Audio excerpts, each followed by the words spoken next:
let's go right into it. So we don't have the full band today. We have Brandon and myself.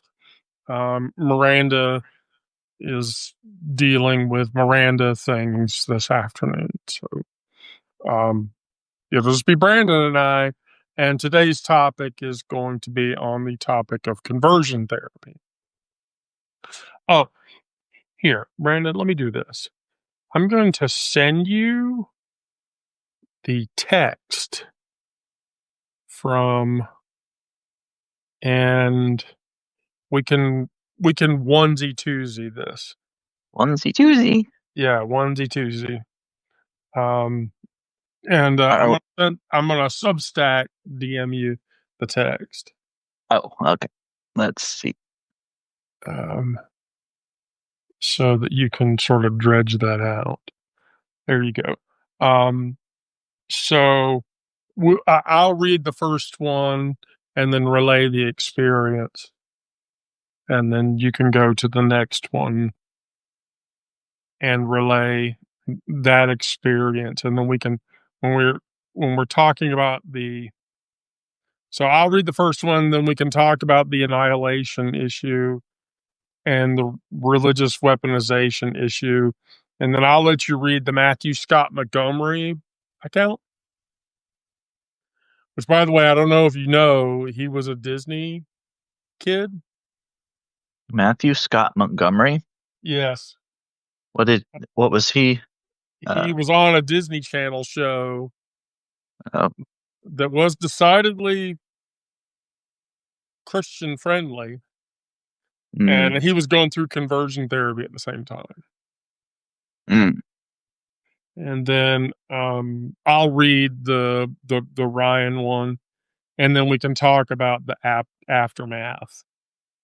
We can go back and forth in the aftermath. So that's the body of the text. So I'm going to start with our talk about conversion. What is conversion therapy? So from today's article about conversion therapy, I should say that outright, is I want to paint a picture for you. This is how it started. Albert Notzing, who was a German psychiatrist, claims, and by psychiatrists, they use that term very loosely. Notzing was a hypnotist, and he claimed back in 1899 that through a series of, and I know you're going to laugh when I say this, Brandon, through a series of 45 sessions and repeated visits to a brothel, he successfully converted a gay man into a heterosexual man.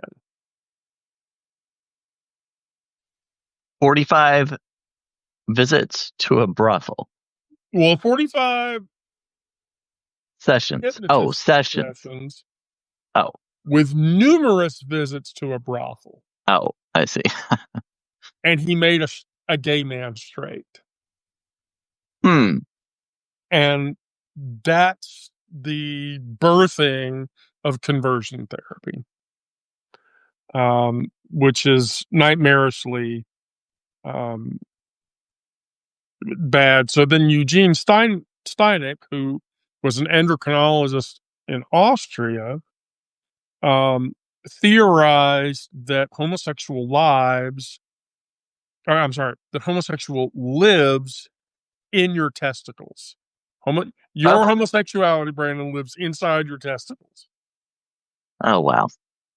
So he theorized that if you transplant a straight man's balls to a gay man, it will make them straight.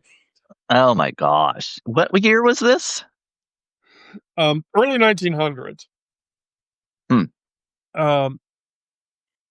So, then came aversion therapy. And so aversion therapy was a Christian-based deal. So let me paint a picture for you regarding conversion therapy. So one of the early practices, I'll just take you through the whole thing.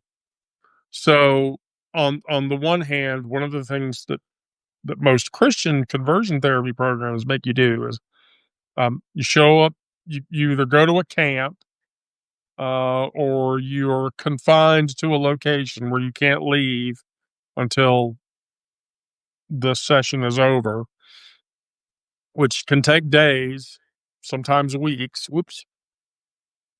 And so, um, based on my experience, um, one of the first things that happens is they make you wear a backpack. In the backpack, you have to put rocks between 40, 50, 60, and 70 pounds of rocks. And then you put that on your back. And you know what they tell you that is? That's the That weight you're carrying from the that's the homosexuality. Yes, that's the burden of you being gay or Ah, trans yeah, that's of course. on you. And Yeah, so there is this narrative that they repeatedly perpetuate, that being gay is a burden, and you associate being gay or trans as being a burden. Then there are a perpetual amount of um, guilt sessions, and that being gay is a choice, or being trans is a choice, or being Onyx, it's a very intense subject today, and we have space if you want to come in and co-host with us. Onyx, just ask, and we'll do it. Um, but so aversion therapy is constant Christian guilt,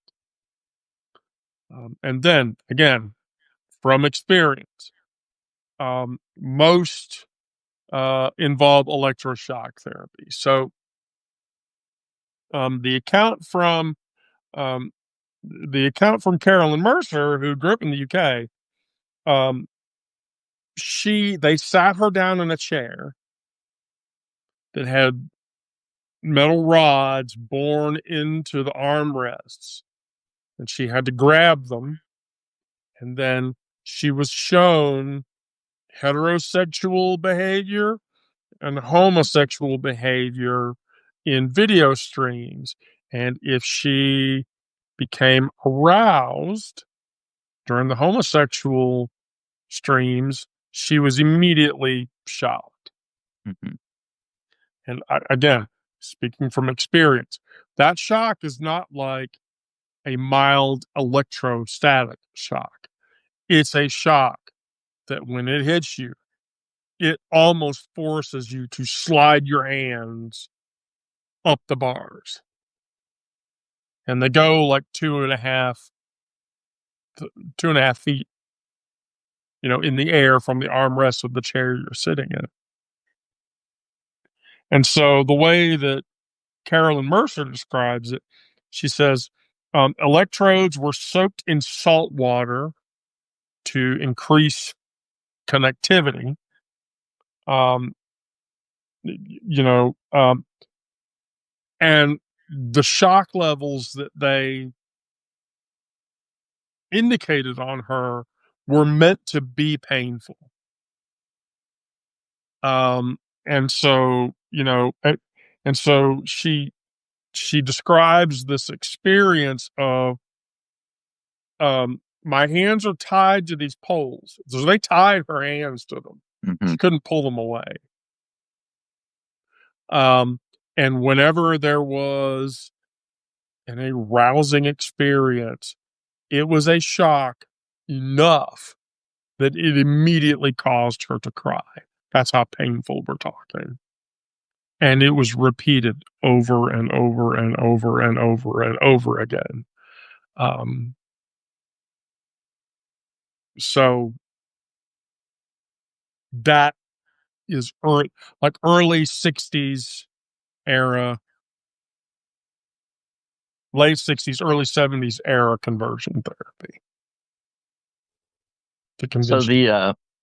the backpack I assume like if you hit certain milestones or if you respond the right way, they remove a rock or so or something until Yeah.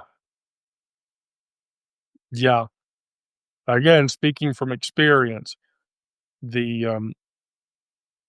backpack got down to about 30 pounds.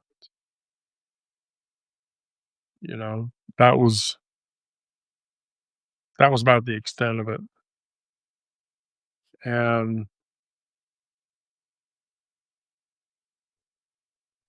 here's the thing for myself, um, the conversion lasted a few months, handful of months. For me personally, after 6 months, I was right back to yeah. this is what I am, and actually, really, I think because this happened when I was younger, and I agreed to it like a dumb shit, of course, but anyway, um, it profoundly compounded my ability to punish myself, which, if you read my autobiography, don't read it. If somebody sends you a link in the chat, don't read it. Brandon, I'm telling you not to do that. Um, you know, um, I was very good in my early 20s about torturing myself. And Wendy's voice was in the back of my head, and I did anything that I could to just shut her the fuck up because I did not want to hear her voice at all. I was done with it. And so, um, that's, but I, like, let me ask you this because this is next in the topic list. The weaponization of shame, did that happen to you when you were younger? Because religious weaponization of shame is a control method that they use in conversion therapy. Yeah, definitely. Guilt and shame. My family was pretty good at using the guilt trips, and that was passed on like from my grandmother to my mother. And that's just how it was. I don't think a lot of times that she even knows she's doing it. It's just, that's how she was raised and treated, and that's how she treated her kids and other people. It was, to get somebody to do what you want them to do, guilt can be an effective method.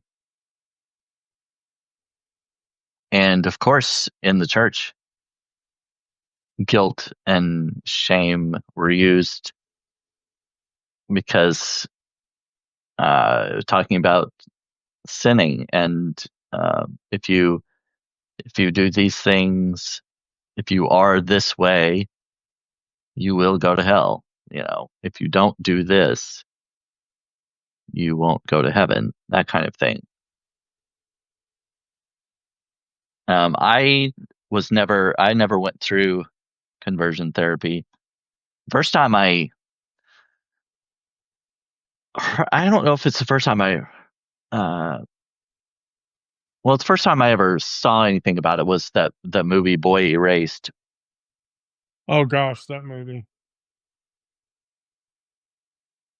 And fortunately, the result of that one was, it turned out okay in the end, but um, yeah, it was really sad to watch some of that and to know what they had to go through and how some people committed suicide because of what they went through. But Yeah, fortunately, I didn't go through that. Right. So why don't you read through the Matthew Montgomery account? I sent that over to you. Oh yeah.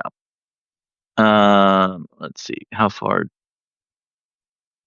It's about halfway, Okay. which I want to quantify while you're looking at that. Um, the thing that Matthew Scott Montgomery is known for is um, he he was um, in a series of movies. The one that he's most known for is Gone but Not Forgotten, um, which Yeah, is I a, don't know that. which was an interesting movie. The other thing that he did was he was on Disney for something, um, and um, here you go, Matthew Scott Montgomery. He was on the show So Random. So random. Yep, So Random on Disney, which was a sketch comedy series on the Disney Channel. And Demi Lovato was on that show, Oh, okay. and there were a few others, but the his account is difficult, so that's why I So he was living the supposed dream on his days off. This very, very conservative parents were sending him to conversion therapy.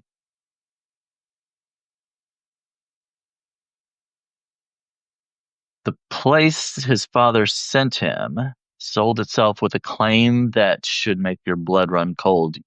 You look at a billboard in LA and see any male actor, they've been through these walls before.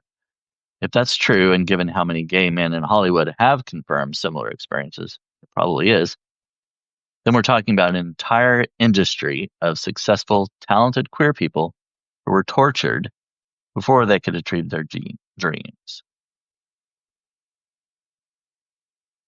How many actors have smiled on red carpets while carrying trauma from holding silver rods in their hands, feeling electricity surge through them as a punishment for imagining hugging a man? yes, yes, very much so. And some of the ideology is there's no such thing as a gay man, just straight boys with sensitive artistic temperaments and emotionally overbearing mothers and emotionally unavailable fathers. It's victim blaming, wrapped in pseudoscience, wrapped in homophobia. Your queerness isn't real, it's your parents' fault.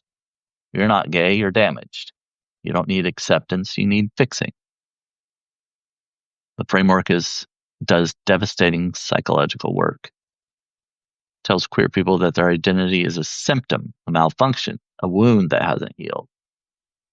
It kind of reminds me of like when you were talking earlier about that they believed homosexuality was contained in the testicles and that you could just re- remove them, replace them with a straight man's testicles. That I had never heard that before. That's pretty far out there. But it kind of Well, I reminds mean, me.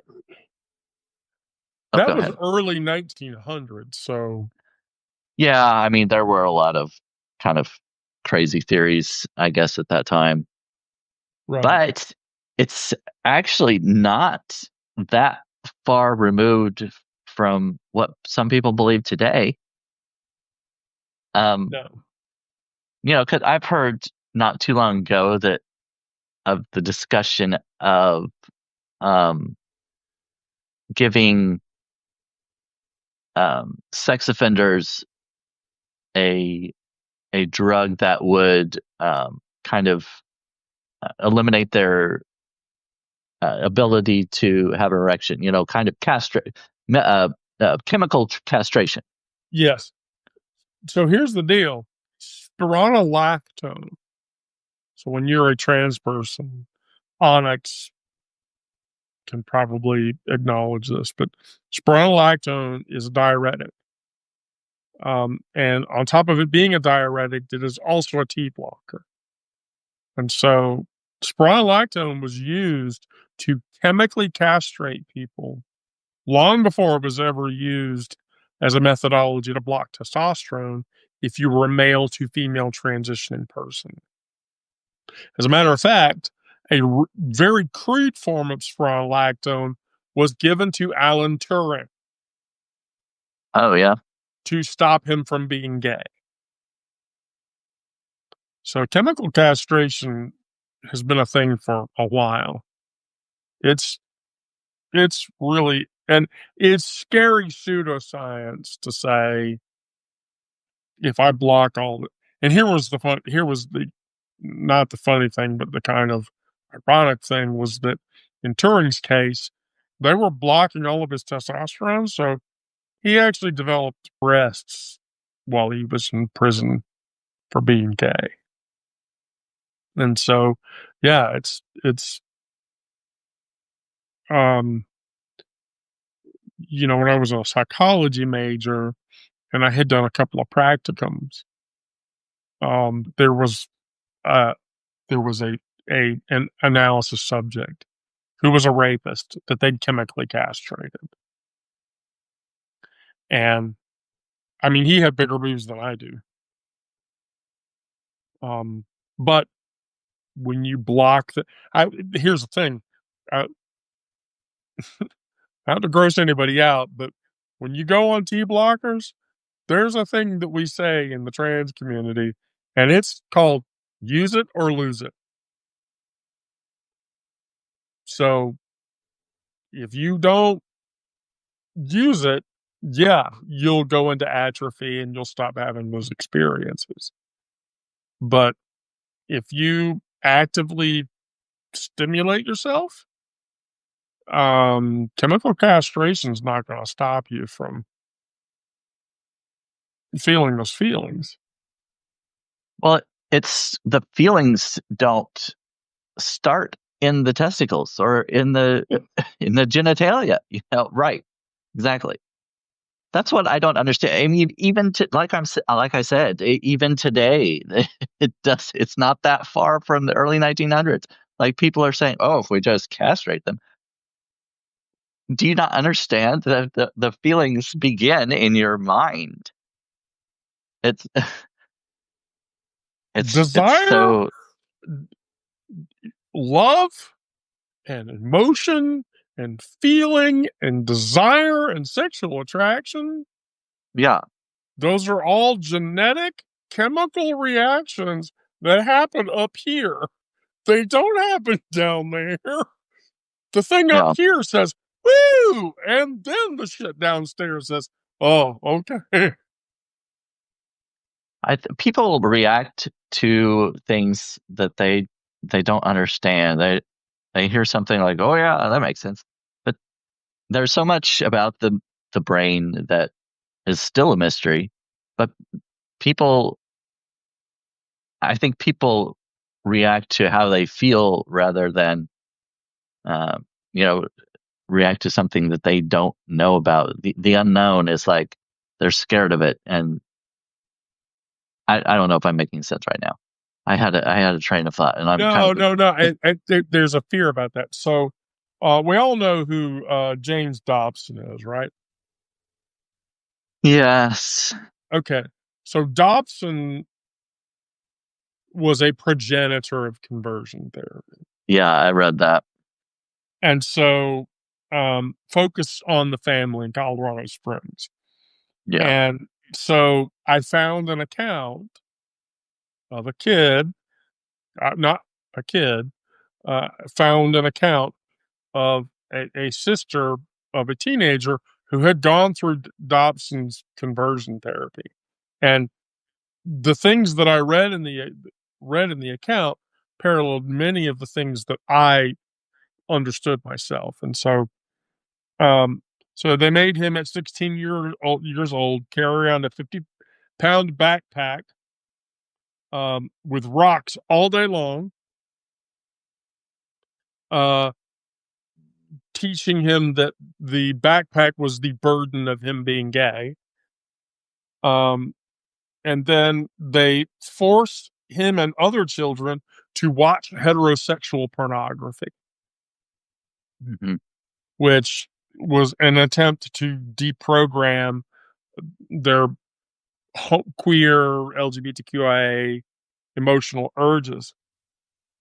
And then um, the men who ran the program would laugh and ridicule all of the queer kids who didn't follow the program or fall in line. But the thing about Dobson's conversion therapy process that was this was the thing that scared me the most about it was at the end of it all, um, there was the grand finale, and the grand finale for a male identifying child um, was basically to go into an empty room with a heterosexual woman who would then have sex with them.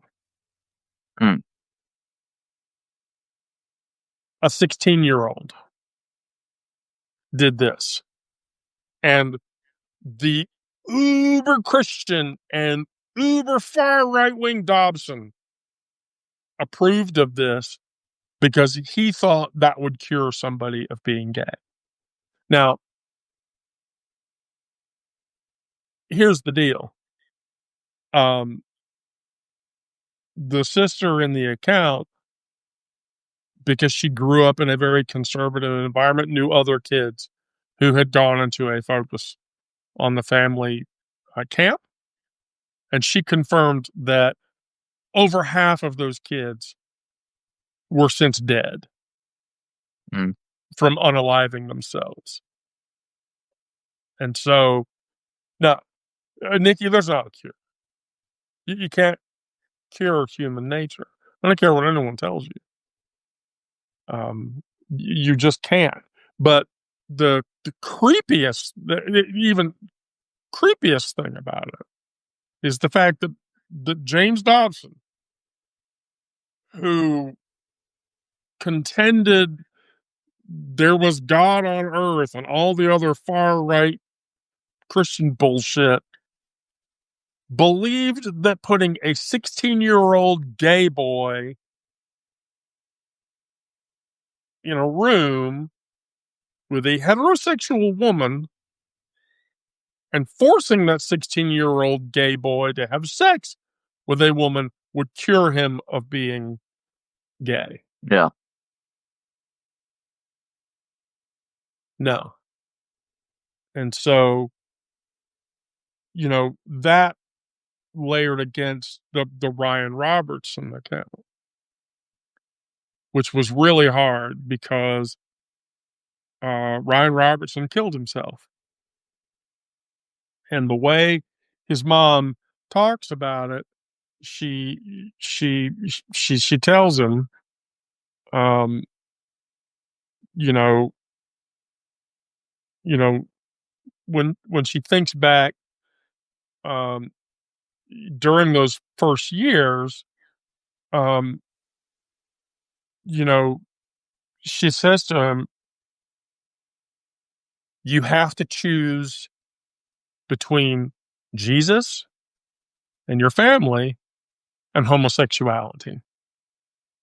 And um, and I think that she didn't realize that by doing that to him, she had convinced him to hate himself.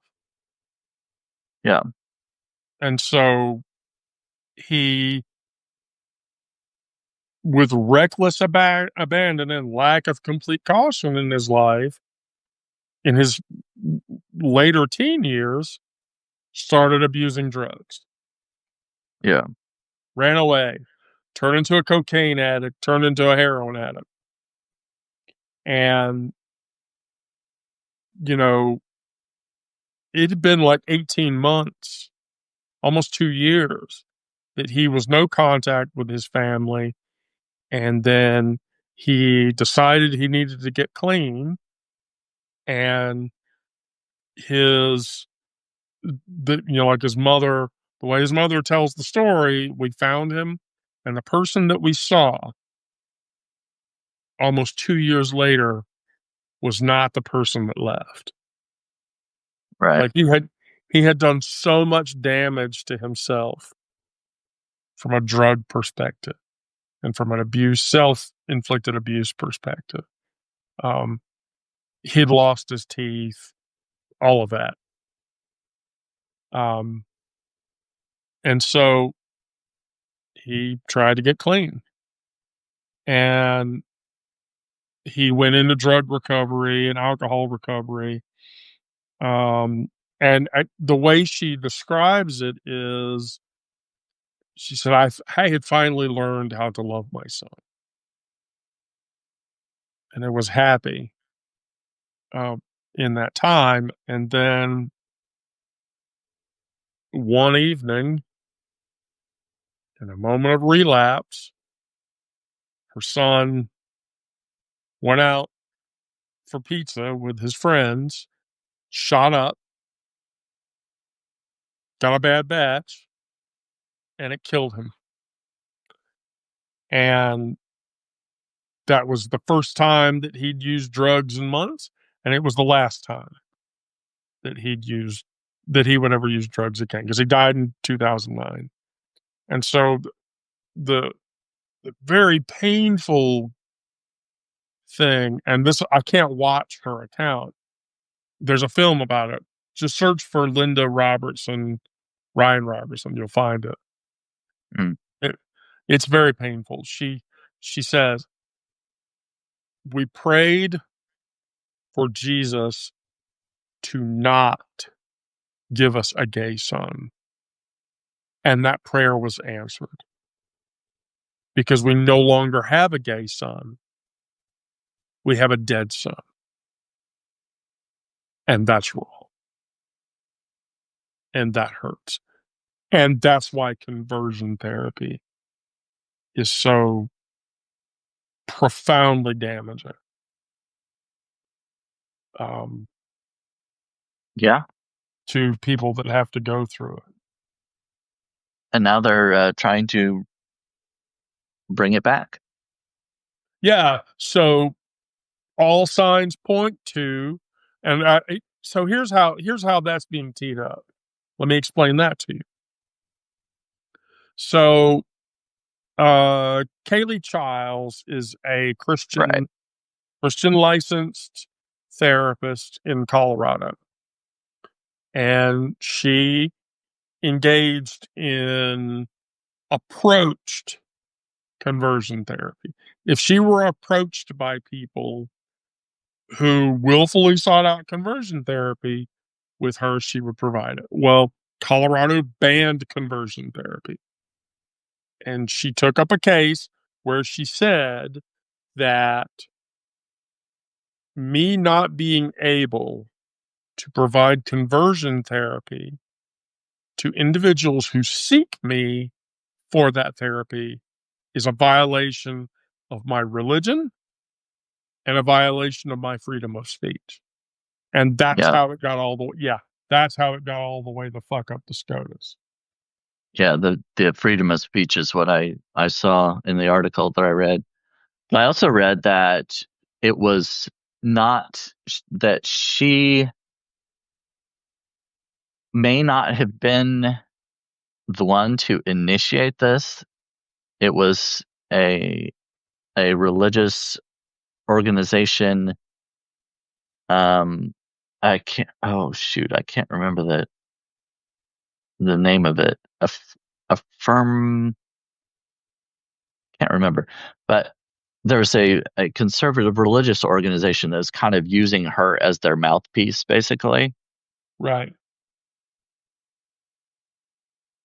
Uh, Now I looked it up once before, but now I can't.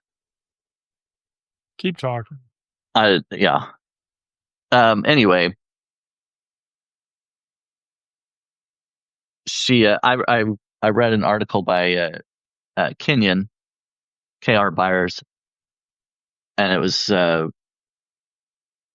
let's see, where did I put that?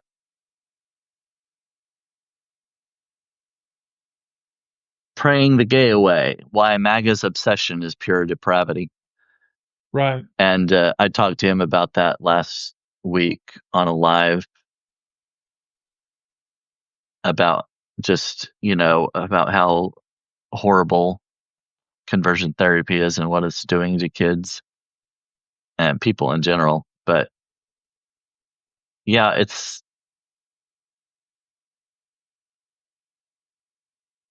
Nikki, need more people. I'll give you my signal, and then you can message me on Signal and ask.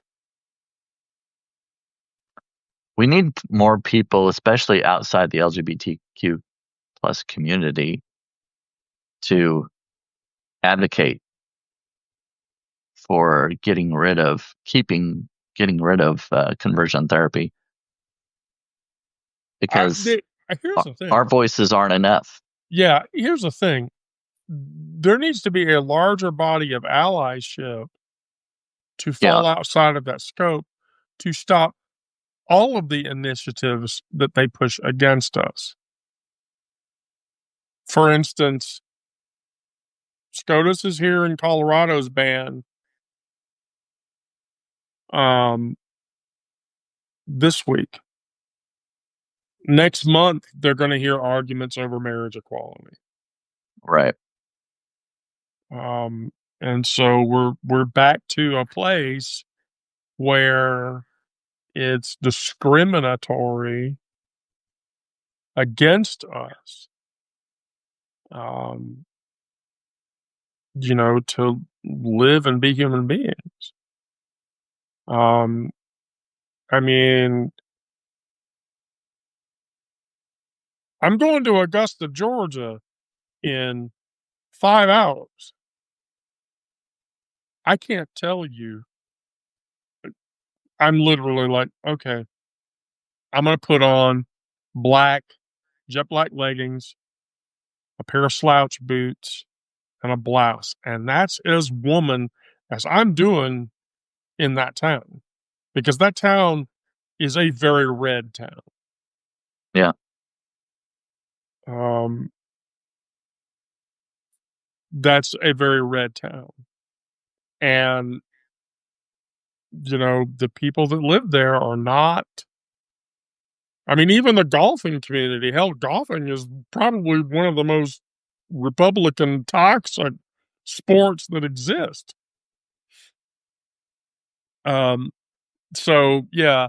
So Childs claims that Colorado law censors licensed counselors by prohibiting them from having conversations with minor clients about gender identity and sexual orientation. She argues that the law specifically targets counseling that is consistent with a traditional Christian worldview and a client's desire to align with their biological sex. Here's the thing. Here's the question I ask you, Brandon, is a client has that. How many kids are guilted by their parents into believing that? Yeah. Yeah. It's not the child's choice that they're going to therapy. I mean, they may voice it, but the reason behind it is that their parents are telling them that it's wrong. They've drilled that into them.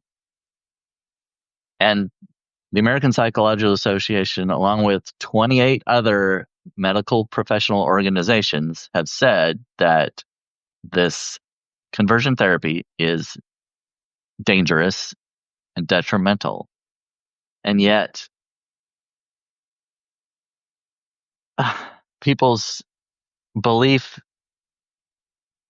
their own belief in, influenced by their religion, causes them to ignore all that and say, no, we're going to do it anyway. We don't believe that shit.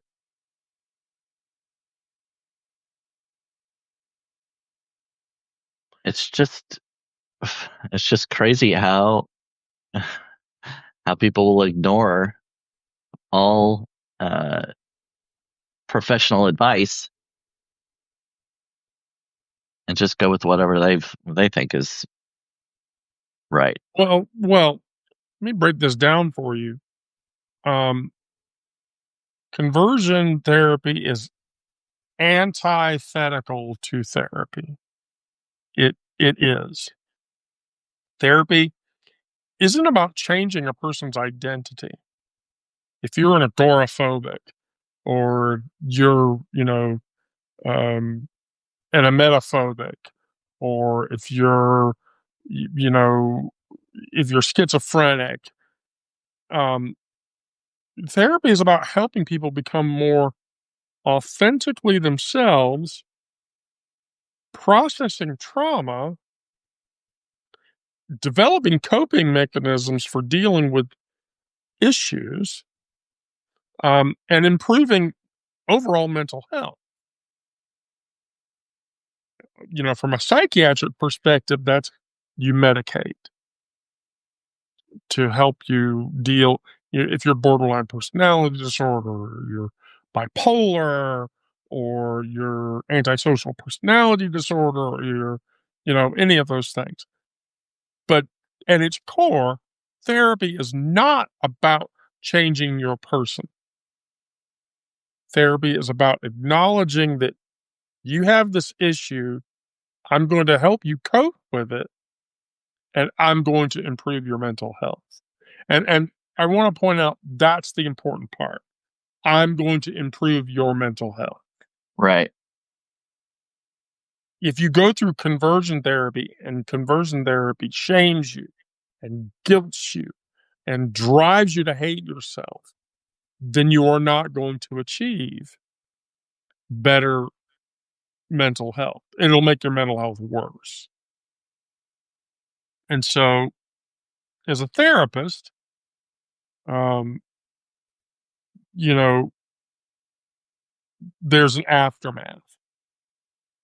People have worked with clients who have been through conversion therapy that I know, and the trauma is profound and it's layered and it's devastating and it's painful.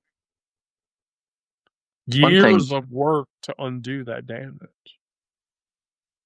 one thing that's kind of funny is that most uh, Christians traditionally do not agree with therapy in general. Um, they don't.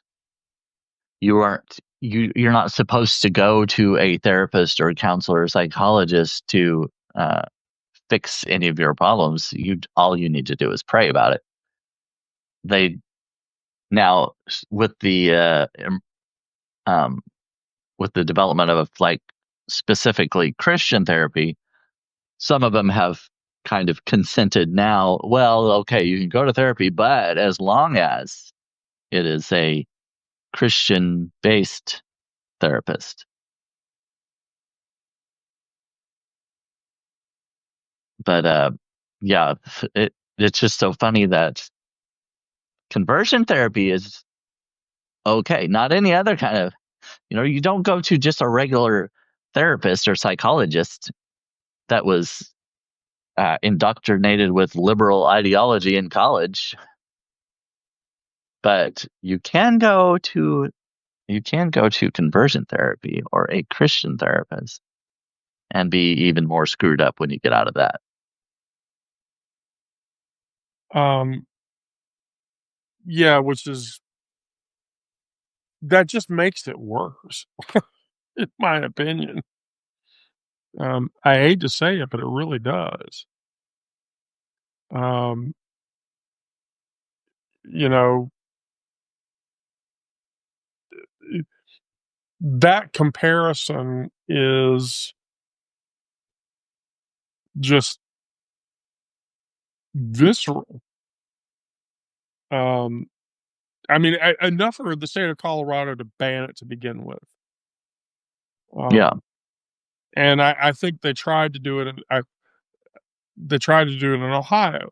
And those bans proved that conversion therapy can be stopped, um, and that we can protect vulnerable people from that abuse that we would even want to.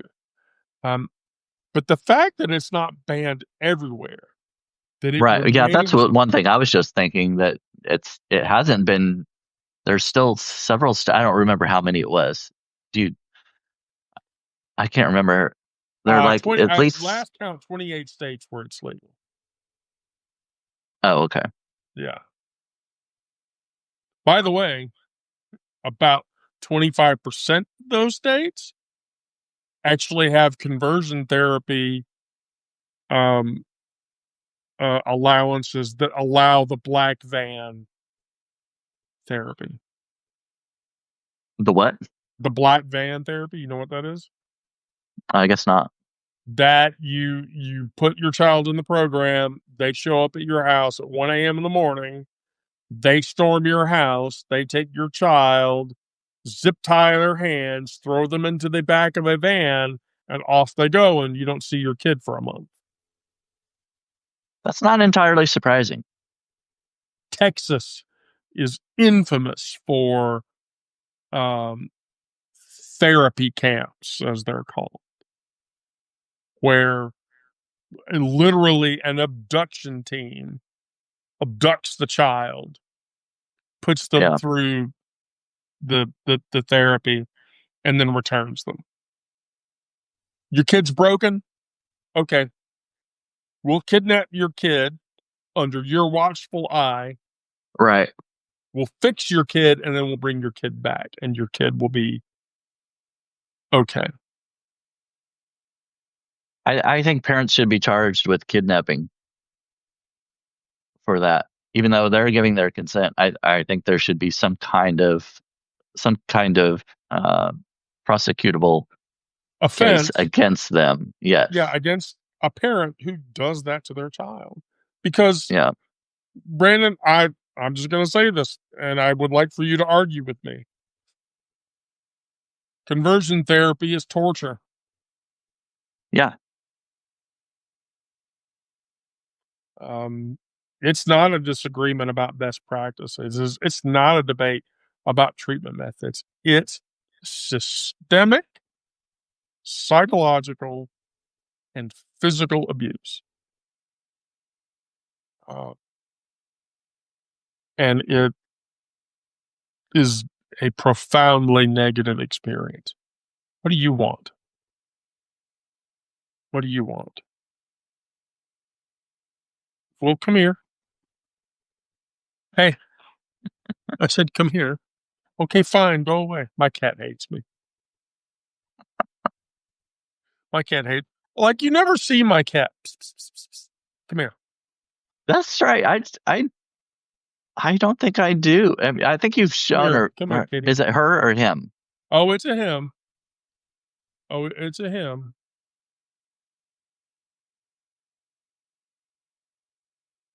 Oh, Oh, look, he's it's a kitty. he's camera shy. Oh, he's not camera. Oh, what? See there you go. That's it. That. Yep, yep. All right, you want me over here? I'm gonna ruin your video. Oh, I think you pushed the mute button. I can't hear you.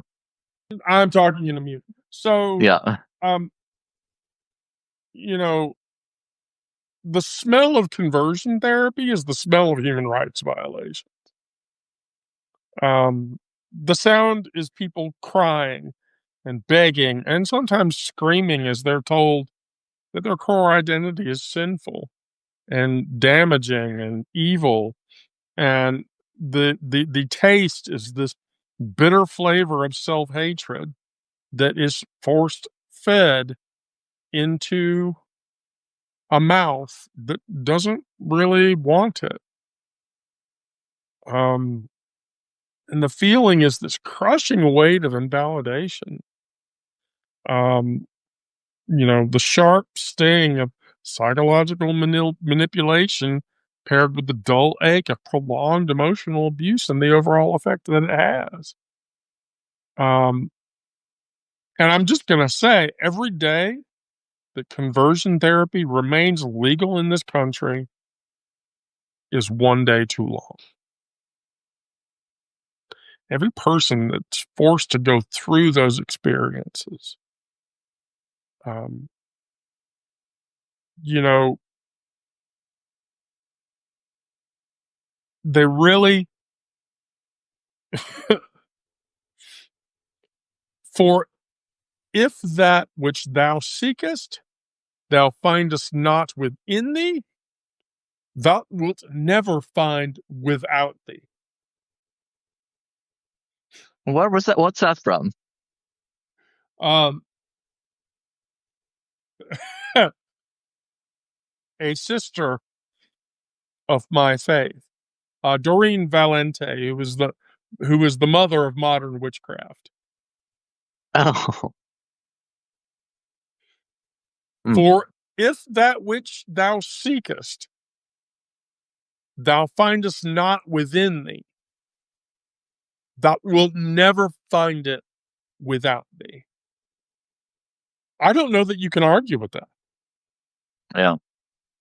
Um, but conversion therapy literally tries to destroy what people find within themselves to replace a person's own truth with someone else's lie. I think that is the ultimate goal of conservatives of this administration. If they can convert them, fine. If not, and they leave this earth, all the better. Right. I think because of what they're doing, like with the antiretroviral therapy and PrEP, I think they're going to at least try to make it so you can't get those free of charge anymore. Because right now they're covered by the law from the Affordable Care Act says that they're uh, all companies have to offer these for free of charge, Right. and in Medicaid companies. But Right. what I'm seeing is that they're going to remove that requirement, and nobody's going to be able to afford it. And now that we've got AIDS, down to where it's close to being eliminated, it's just it's gonna explode again. We're going to be back to 80s era Right. HIV infections and AIDS deaths. And I watched too many, I'm old enough, I watched too many friends in the late 80s and early 90s who went through AIDS infections and died. And that's not something you want to watch. Yeah. Um, it really is not something you want to experience. And But if you did experience it, I'm sorry, I didn't mean to interrupt you. oh, no, you're fine. I was just gonna say, but what other reason would there be for them to cut that off? Why why else why would someone want to get rid of a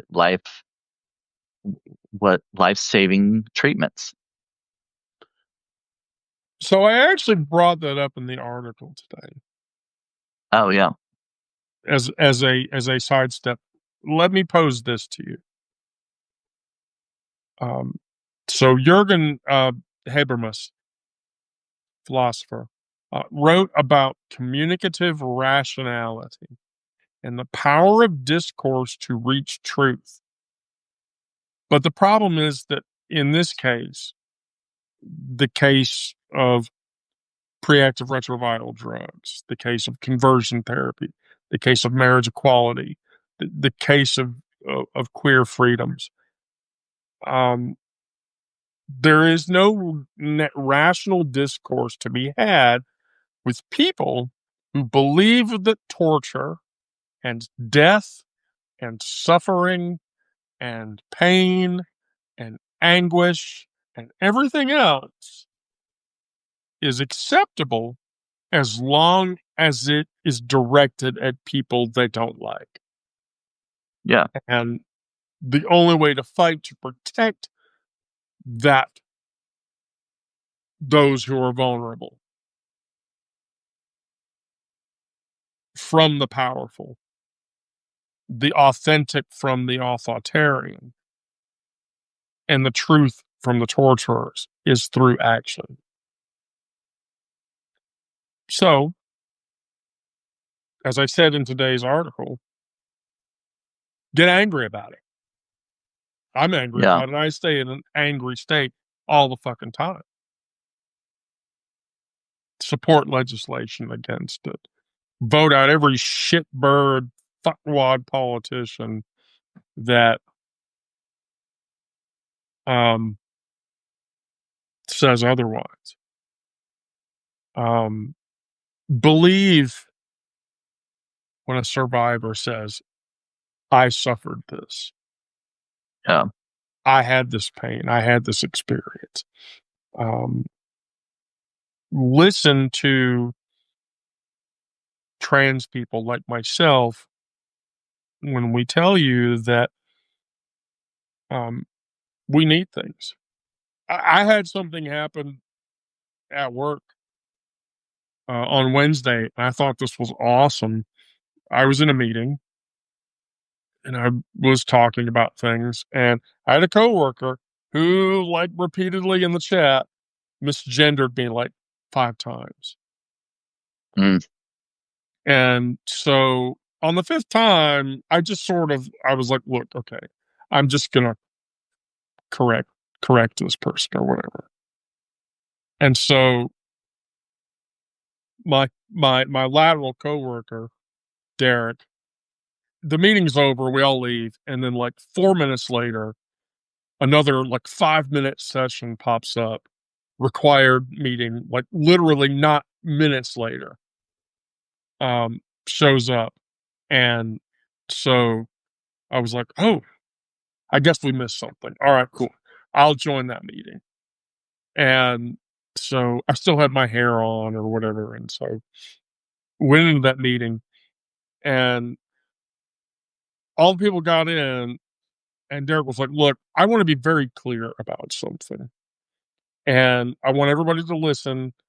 And if you don't get it, we're going to have another discussion with another person that you don't want to have a discussion with or whatever. HR, I guess. And I was like, what the fuck is this? Oh, okay. I'm like, and I told Derek, I was like, told him in the chat, I'm like, hey, I'm 100% behind whatever it is you're going to say. If I did something wrong, please just let me know, whatever. And so he says, she is a her, and she does things for herself. And if any of you don't see that she does things for herself, then you and I and another person are going to have a little chat. And so then, like, we had like 9 engineers on that call. And like immediately, 4 of the 8 or 9 engineers immediately sent me a DM. I am so sorry, Wendy. If I ever did that, I promise you I will never do that again. I fully respect your ability to be a woman, whatever. And so then my manager friend says, Wendy, do you have any thing to say. And I said, yes, I do. Um, it's very simple. Um, Pointing at the window outside. I deal enough of that out there. I don't come to work to deal with it here. And I don't feel like I should deal with it here. And that's why it's difficult for me when I experience it here at work. And so, if you're observant of that, thank you. I appreciate it. I got thick skin. I got fucking tattoos. I can put up with a lot of abuse, but I don't want to have to Yeah. when it's just, and that's the thing. When you impart that to people, that you experience that. I mean, not to use slurs, but I ride the train. I ride mass transit to get home after work every day. I guarantee you, I will get fagged at least twice on the train. And Yeah. I get hate eye and stink eye from people all the time. I have enough bandwidth to deal with that on public transit. I don't deal with it at home. And I don't have to deal with it. I shouldn't have to deal with it at work. And that's just how it is. So, right. Anyway, I'm off my soapbox now. And we're at the top of the hour. Brandon, thank you. Yeah. Do you Yeah. have anything that you want to close with? I don't think so. Not that Okay. I can think of. I mean, I think we've said it all basically. By the way, did you see your I sent you your dedication post? I saw one. I don't. Yes, I linked it. So for your cooking post, I'm gonna do that again. I'm gonna do one of Oh, those. okay. Yeah, I'm gonna do one of those probably for you every week for a while. Because there are people in the other publication space that I get a lot of clickbacks to your YouTube videos. That Oh, post, okay. I had like 70 clickbacks. Oh, wow. And so there were, especially I was kind of shocked by this, um, the video with you, Aiden, and Lawrence. Oh, yeah. I had like 20 clickbacks on that post. And so that Actually, attention, oh, sorry. That one for me, I uploaded that as an audio podcast, and that's the second highest number of downloads that I've had on all my podcasts so far. oh, awesome. Well, yeah, I used your YouTube links or whatever for that, but yeah, I had like 20. So if you get a bunch of subs or whatever, you'll know why. Um, and then yes, I've had another Hive publication approach me and say, "Can you do a feature on this person?" I'm like, "I'll do a feature on that person every week." Oh boy. Oh, I should mention today at 4:30 I'm going live with Margaret Williams. Ooh, ooh. So she asked me like a month ago if I'd come on with her and do a live. So we scheduled it for today. So if anybody's free at that time, or Uh, 4:30 Central, I believe. So Send me her profile. I probably don't subscribe to her, but maybe I don't know. She does a lot of. She's been doing a lot of interviews with a lot of different creators. She's very supportive, very dynamic speaker. She does a publication called The Empowered Leader. Yep, just subscribed. Oh, okay. Yeah, I just subscribed. Just that's amazing. Um, So I'll be talking with her this afternoon. um, great because I can give her link back. I will consider giving her. Oh, yeah, I'm definitely gonna cross link some of this. Anyway, cool. All right. Well, Brandon, next Monday we'll have Miranda back. Yeah. We're Uh, gonna put it all on her. yeah. Dude, Miranda, if you're listening or whatever, or you watch this later, you better have something on Monday. And I better cry too because if I don't, it's gonna suck.